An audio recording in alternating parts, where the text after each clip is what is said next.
Back in the garage. We're back in the garage.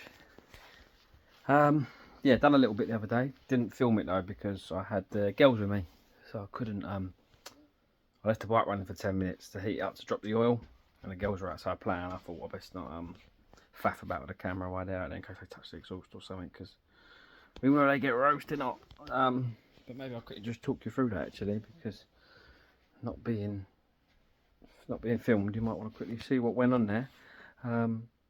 Very simple, just a standard oil change basically. So you oil filler here, bang that off.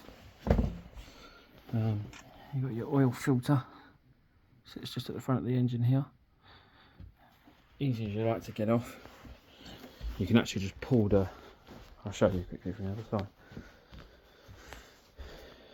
You can actually just pull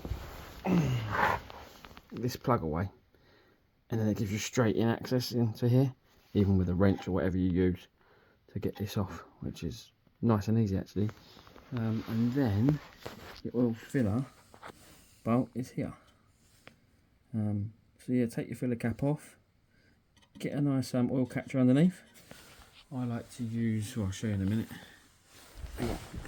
I like to use this one. I've just done that because I did it the other day. I like to soak up any excess so I can get rid of it. But it's easy to pour, and then I pour it into these big 20-litre containers. I'll take it down the council, get rid of it. But yeah, so take your filler cap off.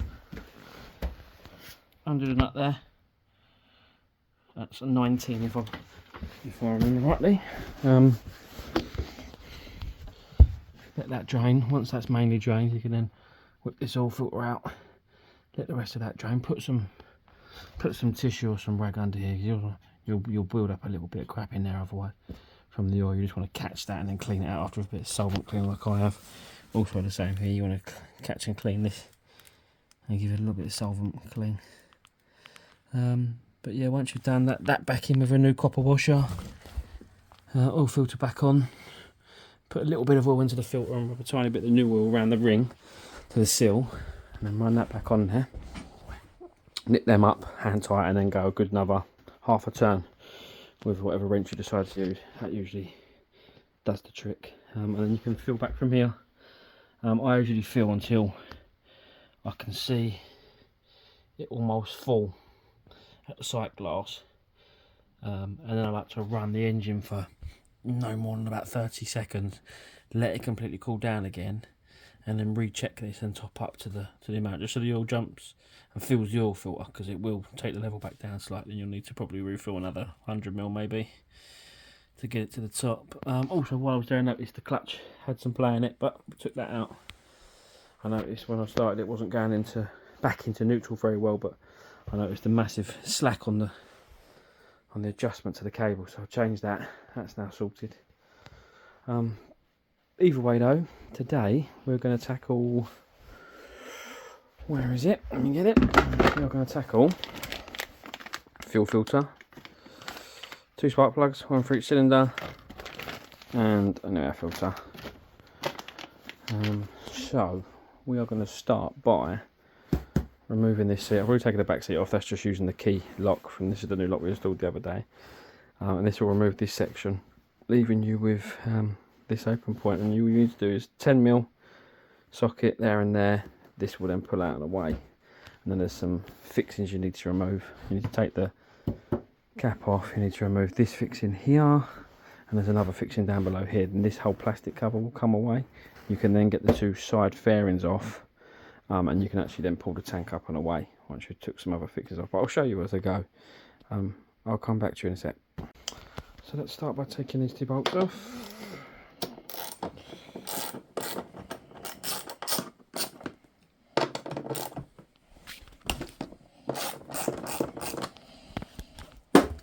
Sorry about the dodgy filming.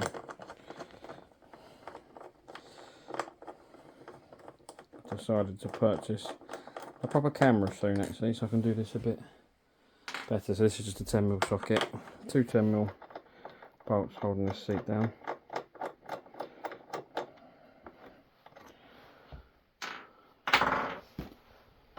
And you can literally just pull that up and away, and it'll show you the what you've basically already seen, the compartment. Now you've got a bolt here and a bolt here. They're going to be 4mm Allens, more than likely. Yep, 4mm Allens. So there's 2 of them to get to.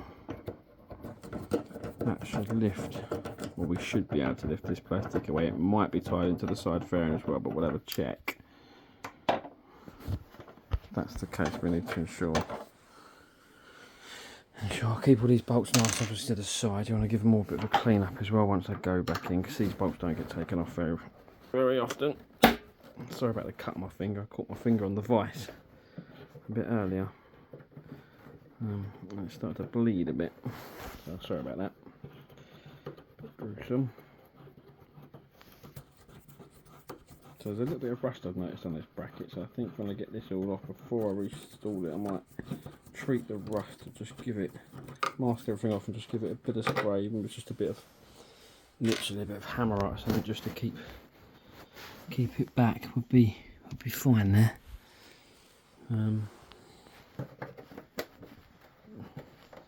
Yeah, so that's still well on there. Let's take this out. This wanted to come out. The fuel cap. That could also be holding this down quite well as well.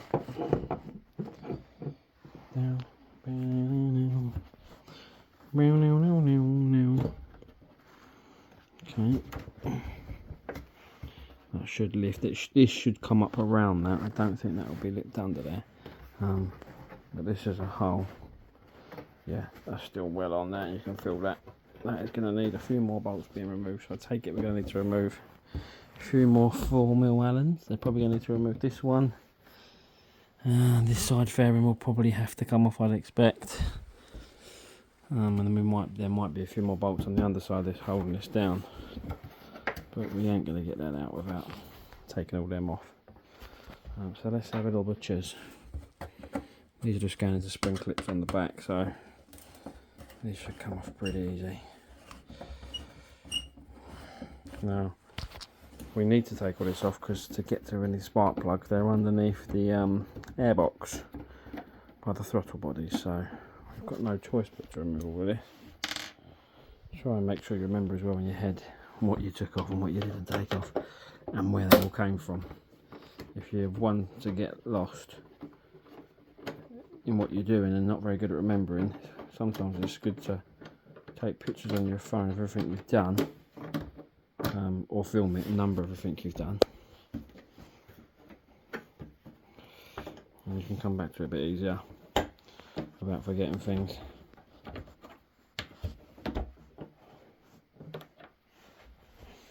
These all look like the same size Allens to me, so it shouldn't cause us much trouble.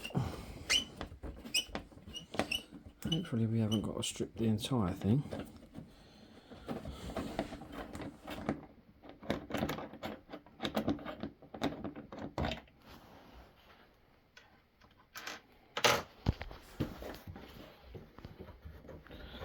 Just give yourself a good look as you're trying to pull any of these away, because sometimes you can get a little bit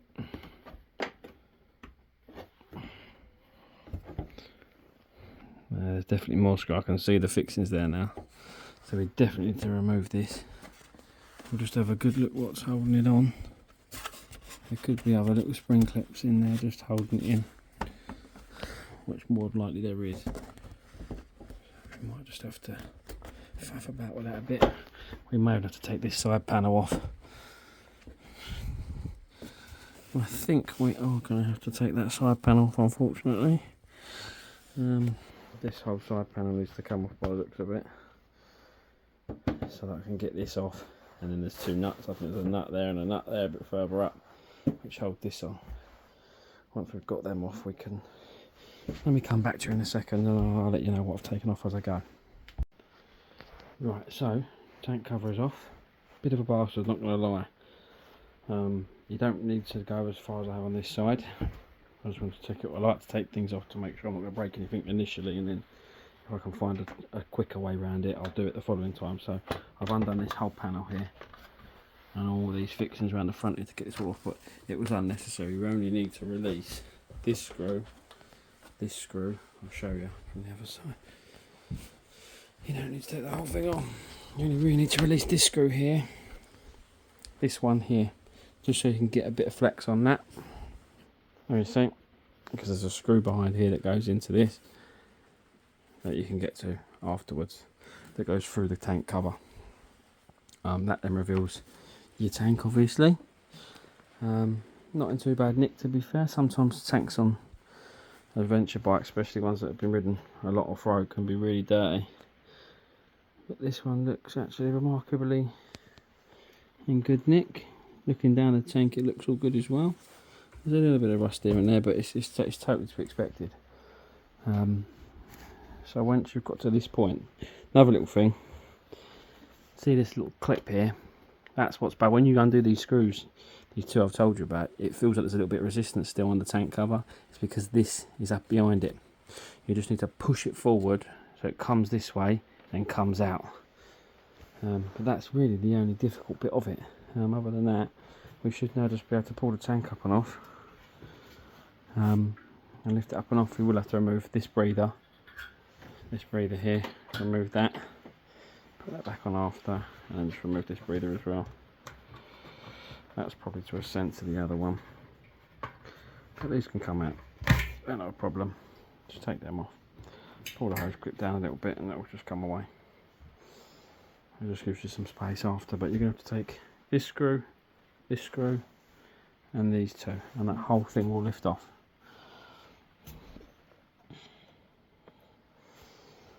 Obviously there'll be a fuel filter underneath it, so you'll need to be careful with that. The fuel should stay inside it once you undo the sensor to the tank. And you should give this a clean up while it's out, and then we'll find out what the airbox is saying. Get underneath the airbox to the throttle bodies, and we should be able to see the top of the engine and get the spark plugs out. I'll come back to you when the tank's off. Them screws removed, 2 10mm. And the 2 bolts that are in there are 5mm Allens, and the little plate that just keeps the seat just comes off with it. This should now lift out, so if I can get an angle on you to watch it.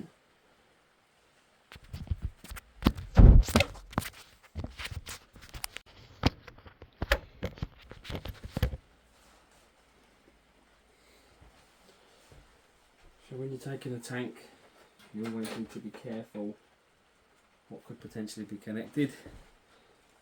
You've got to be careful that you don't pull your fuel cables away, so it's always good to have a quick look under. Just double check there's nothing crazy under there.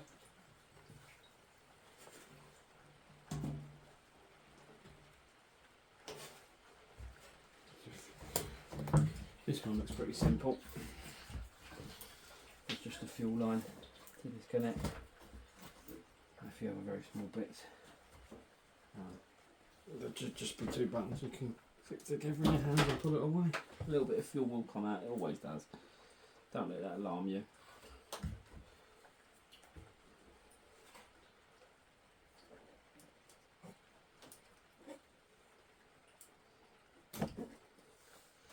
That'll be one of the sensors.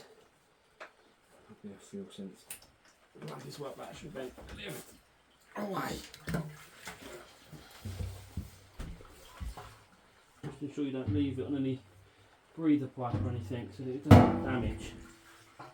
You really only want it resting on what it normally rests on.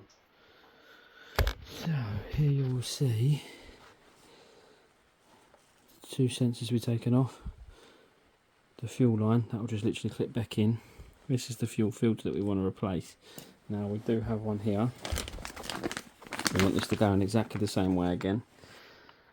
So we'll do that while we're here. It's just 2 plugs again, same similar plugs to this one, you just click them in. So let's get that open.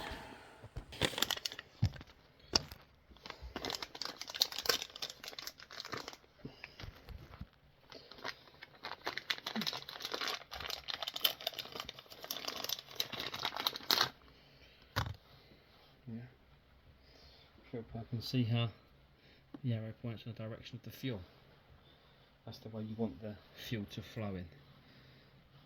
So I'll show you down here. So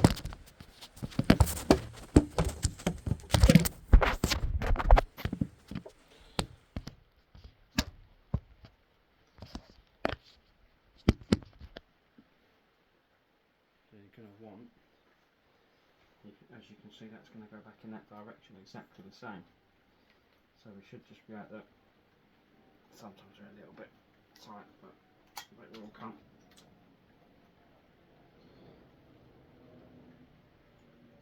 Just give it a little bit of a clean up. I like to clean the thing up as we go.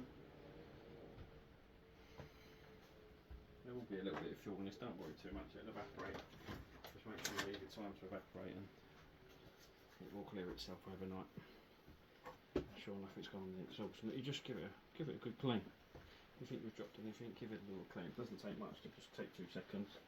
Wipe it down. I use these ultra grime wipes. These are fantastic for cleaning absolutely everything. Even the missus has been trying to nick these to get them inside.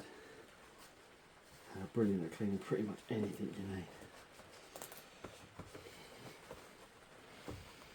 But yeah, just clean as much off as you can. Anything you see. You don't really want petrol going on the paintwork or anything, so if you have, just give it a little wipe.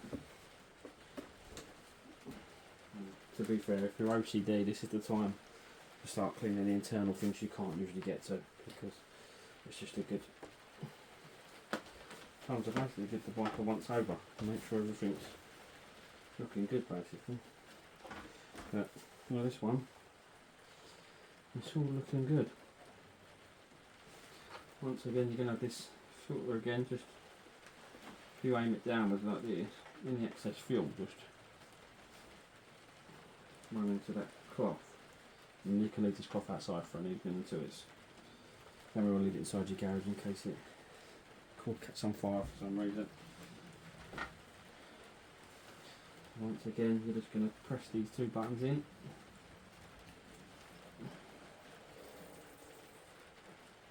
I've got these mats on the floor on purpose for things like this. They can catch all the excess fuel and it will dry up and off of them. So this little rubber you need to retain from around the old filter. So we'll get this off and we'll put it onto the new.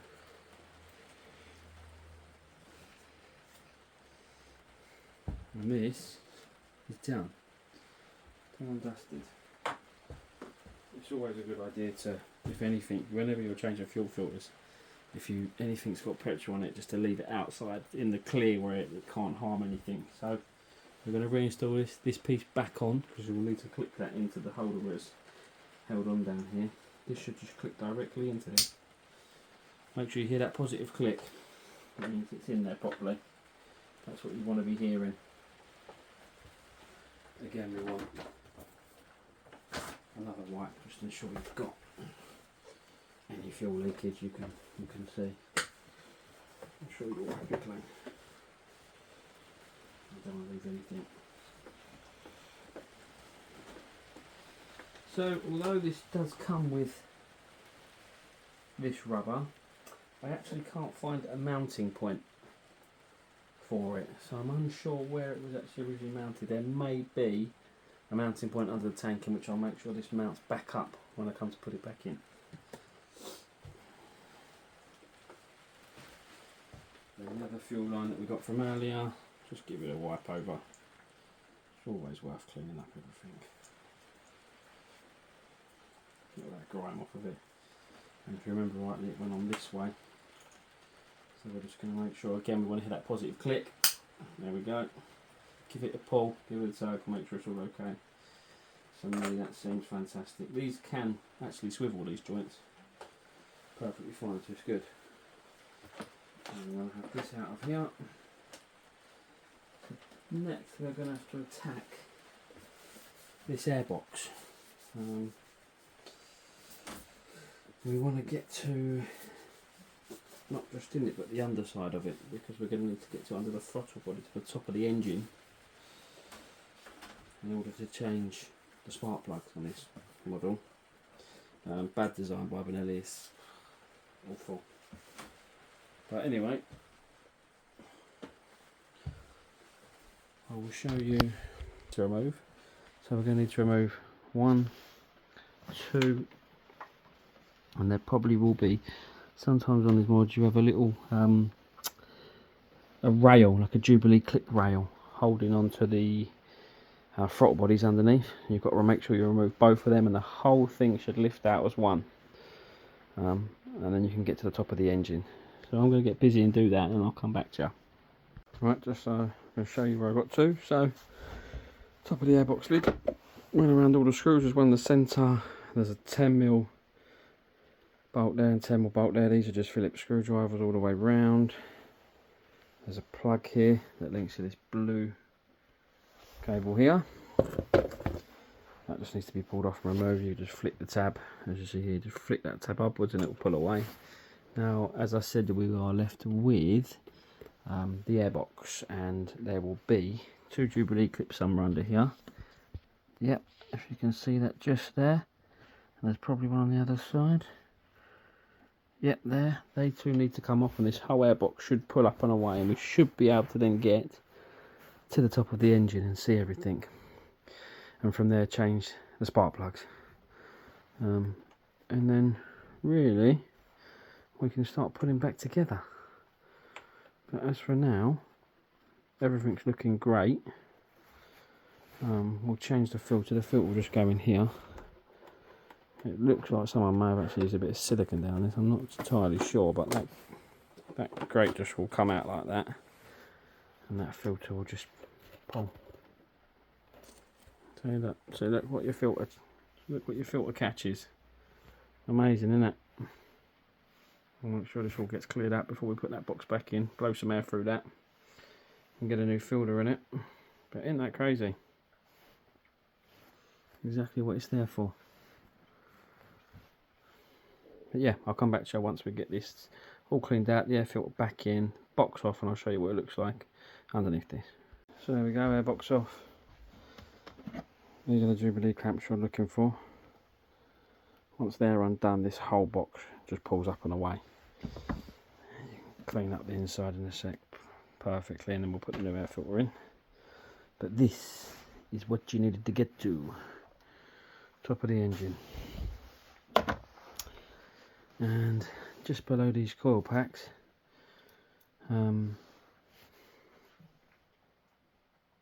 is the spark plugs. So we need to undo these 2 connections. This ground will come undone. With that, this plate will come away. You can then pull these coil packs and you'll be able to get to the spark plugs. Take them off with a spark plug remover, clean them up, jobs are good. Everything else actually looks very tidy. We haven't actually got anything that looks bad under here, which is always a great sign. Everything looks fantastic. Nothing pinching up. No sign of wear to any of the electricals. So actually, maybe this bike is a winner, and with a little bit of love and care, will be a really good bike still, and run a long time more. Hopefully, someone will get some good fun on this. This is capable of European trips. This is a long range tourer. I've seen these bikes. I've seen a couple on YouTube go 80,000 miles plus with minimal issues. So they're definitely long tourers. They're capable of it. And for £5,300, I think they were brand new, or maybe just under that. Correct me if I'm wrong. What more do you want? What more do you need than that? Right, I'm going to get and start removing these pieces. I'll come back to you. So, got it off. You just undo these 2 green plugs. The bar that was on top is just one single 8mm nut. Remove, keep the lock washer that's on it. Remove your 2, what I would say were earths. And then you should just be able to give a little wiggle to these and put them up away. And they will come out like this. And they will just pull away. And you can just put them straight up and out. They're exactly the same part number, so you shouldn't have no problem putting them one way or the other. So it won't matter. Don't matter about if you put one on the side and forget about doing it. It literally won't matter. It's not going to matter whatsoever. They're still just going to spark in line with the feed coming into them electrically. But there you go. Spark plugs are down there, bottom of the barrel. Let me get them out and I'll come back to you. Right. So that is that back in. Spark plugs are in. Old ones are actually iridium. I don't like iridium plugs in bikes like this. It's just not necessary. I don't know why they do it, to be fair. But they're definitely changing. Now, spark plug gap checked on the new ones going in, all correct. Plates back on, core packs are back in, plugs are back in and secure. Just make sure they're 100% secure because you don't want to be doing this all again. Obviously, I shouldn't have to say it when you're working around an open throttle body. It is good to put a clean rag in, but as long as you're careful, you shouldn't get any dirt in it whatsoever. So just be careful that whatever you drop in there ends up in the engine. So be extremely careful. Well, I'm going to show you the airbox. I cleaned out the airbox, I blew out a bit of air, fitted the new filter. We've got the new cage piece to go back in over the top. And this will just hold the filter nicely in place where it needs to be, basically. And once that lid goes back on, it will hold that down. And yeah, filter some nice fresh air into the engine. We should get a nice crisp, very crisply running engine when it goes back together, which is what you need, what you want. You want it as good and as crisp as possible. But yeah, see how that pushes all down in properly. Just make sure it's right in there. And that's it. That screw will go in from the centre once the lid's on. Everything will get held in. And the fresh air coming out of here will go onto these throttle body inlets.